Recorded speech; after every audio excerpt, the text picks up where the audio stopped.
Inside the NFL brought to you by Infinity. Now, the matchup for Super Bowl 59 in the NO, my hometown, is finally set. The Kansas City Chiefs versus the Philadelphia Eagles. And who better to bring you all the news, all the analysis than Coach Bill Belichick, the 8-time Super Bowl champ, 6 times as the head coach of the New England Patriots, and back-to-back Super Bowl winner Chris Long and Chad. Wait, I won one on Madden. And Chad Ocho Cinco Johnson. I'm your host, RC. But it's a big week with some big games and some big quarterbacks. So we brought in a quarterback of our own. My first snow game. Let's get it. And here we have the Heisman Trophy winner, #1 overall pick, and snow game connoisseur, Jameis Winston. What's up, brother? Welcome to the show, my man. I'm still open. Yeah, always open. I should stand up to greet my quarterback, man. You tackle me. Oh, there we go. With all due respect, there we go. thank you. Hey, listen, Ocho, by the way, I know you heard him. He said he's still open. So just in case you want to throw him a couple while we're on the show. Jameis, first of all, thank you for joining us. You played both of these teams. What's a matchup in this game that stands out for you? First, man, I'm grateful to be on here with all y'all, man. Coach, RC, my #1. Got to sack me a few times. Go there. Yeah. But in a game with glitz and glamour, fancy offensive coordinators, to me, it starts with the trenches. I think perfecting that 5 to 7 yards behind, in those 2 A guys behind the center, is going to be the reason for this game. You got Chris Jones, who lines up everywhere on that defensive front, and the Eagles line that's battling some injuries right now. So that's going to be one key thing to see. But also Jalen Carter and Trey Smith, that right side of the Kansas City's offensive line is going to have to dominate the line of scrimmage against 98, who's wreaked some havoc in the playoffs this year. I think it's a great point. You saw it in the game. Juergens had a back, Landon had a knee, and they were both kind of rotating in and out. And when Juergens was out and Dickerson had to play center, they had trouble picking up protections. Yeah. So that's one thing. Going against a Spags defense is very important. Chad, they're talking about the trenches, and we all know that games are won and lost there. But looking at these skill groups, what do you think is the advantage or disadvantage there for each team? Obviously, with the Eagles and what Saquon is able to do, will Spags be able to be exotic and creative enough to be able to slow down the run? Then I look on the opposing side when it comes to the Chiefs. Who day is it going to be? Is it Kelsey? Is it going to be Worthy? Or is it going to be Hopkins? So you never know depending on who they're playing. And Patrick Mahomes is one that never makes mistakes, especially when the biggest moments and biggest games like this one. Coach, for you, how did you sort of set up the weeks to make sure the game plan was in and ready and the guys were prepared for the game? Yeah, Ryan, I think there's 2 things that were important. #1, in preparation. I looked at it as kind of 80-20. 80% of the work was, installation work was done the first week before we left, and then 20% was done once we got to the site to keep things new, keep things fresh, add a couple wrinkles, but to kind of review the rest of it. The other thing about getting to the Super Bowl site itself is just, to me, the most important thing for the players, coaches, staff, everybody, is just to learn the meaning of the word no. Everybody wants something. Everybody wants you to do something, go somewhere.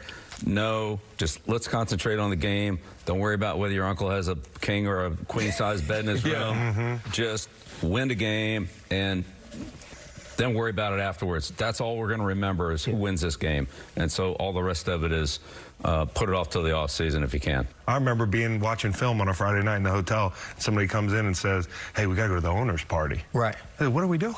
I'm getting ready for a football game. So these are the distractions that if you don't get them done week 1, they're just going to persist. Yeah, and I think it was good my first time that a lot of the Steelers had already been there. Yeah. So they were able to give me that advice of taking care of tickets, taking care of hotels, getting all of those things done early, and also finding someone to help you out with those things so you didn't have to do them. And so there's everything, right? There's the trench war, there's the skill players, there's understanding the logistics of the week. But Jameis, we all know it comes down to these 2 quarterbacks, Jalen Hurts versus Patrick Mahomes. What do you think is interesting when we speak of those 2 players, and what's going to be needed from them to win Super Bowls for their team? Man, stay with me here because I believe training camp is turning into training day. We know Patrick Mahomes is the king on the block, and Jalen is trying to take that throne. But to whom much is given, much is required. Jalen has done some amazing things, and the most important thing that he's done is won football games. Yeah. But will Jalen be able to win this football game when it matters the most? This is his second time facing against this specific quarterback. So we know what Patrick has done year in and year out, and we've seen great work from Jalen. But on that day, who will be the best? And listen, we have a ton more on this game, but coming up, we've got the best sights and sound from the AFC Championship game, courtesy of in shock like she hasn't seen it before from Patrick Mahomes, Travis Kelce, and the Kansas City Chiefs. But once again, the Kansas City Chiefs are in the Super Bowl, Coach, looking for the three-peat. But let's focus on these teams that lose. When you're the Buffalo Bills, the Detroit Lions, all of these teams that had sort of these Super Bowl expectations, what are they thinking right now as they sit at home to try to figure out what happened? I think they have a sick feeling. They really do. I've been there before, and it's not just January. It's February, March, April, May, June. Those games just, they stick with you. You never forget them. And it's a long off season, but you've got to bounce back, and you got to be ready to go. But they just, you just say, I can't let that happen again. We can't lose that way. You got to find a way to eliminate those kind of mistakes in these critical games. Absolutely. Chad, when you see Patrick Mahomes sitting at the top of the hill, what are you thinking about those other guys? I mean, the other guys are going to have to wait. The teams are going to improve. They're going to improve year in and year out. But it's one thing. Think about the 90s Bulls, Lakers, Celtics. Think about the New York Yankees when they had their run. You know, you think about Coach Belichick when he had his run with Tom. Like, at what point will Lamar, Joe Burrow, or anyone else have their Ben Roethlisberger moment, you know, or their Joe Flacco moment? Because you're going to always have to knock down the big dog. Mahomes is only 29. He's only 29, so he's going to play for, what, maybe another decade? Yeah, Andy Reid will still be there. So even though other teams are improving, well, so are the Chiefs as well. So it's going to be a very, very long time, and everyone has to have their moment. If you're the Buffalo Bills, you sort of overachieved this year. What do you think are some of the next steps for them? It's about the team. It's not just about the quarterback. Patrick Mahomes has done everything to earn the right to be this generation's Tom Brady. Yeah. Okay? And Josh fell short. But you got to ask the question, how many points would the Buffalo Bills have scored on that secondary? Right.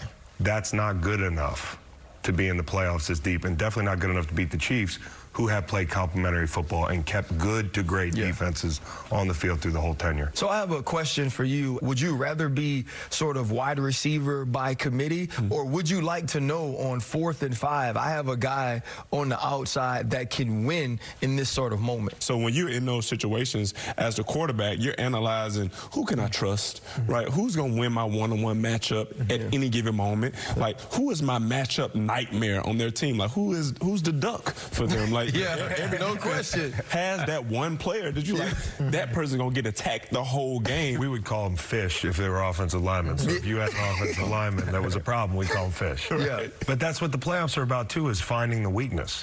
But winning a Super Bowl is about, the little I know from being on two very good teams, is not making the big mistakes. It's not allowing your weakness to get exposed. I think the Chiefs have done a great job of that. Yeah, I think the biggest thing for me, having been in the playoffs, been in the Super Bowl, was who could show up as more of themselves than the other team. Yeah. By that point, you are who you are. You're going to win football games.